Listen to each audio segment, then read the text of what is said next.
বিস্তর হচ্ছে জারবারা। আচ্ছা, জারবারা ফুল খোপায় দিতে কিন্তু মেয়েরা খুব পছন্দ করে, তুমি কি জানো?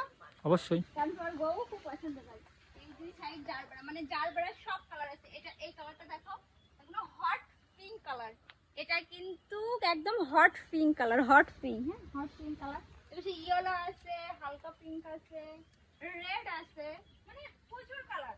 মানে আপনারা যতগুলো কালার দেখেন আলহামদুলিল্লাহ এখানে সব কালার আছে। এখান থেকে একটু দেখাও। এটা পুরোটা একদম বাগান। এটা কিন্তু আমি আরো আগে চাইছিলাম ভিডিওটা পোস্ট করবো, শীতের ভিতরে আপনাদের ভাইয়া নিয়ে আসিনি আর আমিও সময় পাইনি। এটা এই কালারটা দেখেন, এটা একদম পুরো কমলা একটা কালার, রেড কালার, মানে অনেক কালার। ওর ভিতরে সাদা আছে, ওই পাশে রেড আছে, মানে অনেক কালার, অনেক কালার, অনেক কালারের ফুল। এটা হচ্ছে জারবারা। আর জারবারা গাছে এমন হয় একবার লাগাইলে এটা নাকি অনেকদিন পর্যন্ত স্টে করে, আমি শুনেছি। আর খুবই সুন্দর একটা ফুল এটা জারবারা। অনেকে জারবারাকে সূর্যমুখী বলে, কিন্তু জারবারা তো জারবারাই ভাই। এটা সত্যি গর্বের কথা যে এখানে আমার বাড়ি, এখানে আমার জন্ম, আর এত সুন্দর একটা এরিয়া। তুমি কি ছবি নিবা? আচ্ছা ঠিক আছে, তোমার ছবি তুলে দেবো। একটু সুন্দরটা দেখাও সবাই যে।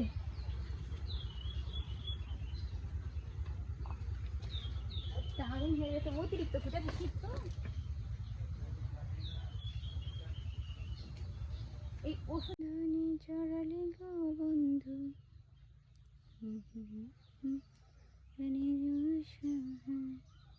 কিছু মৌমাছি এসেছিল বন্ধু।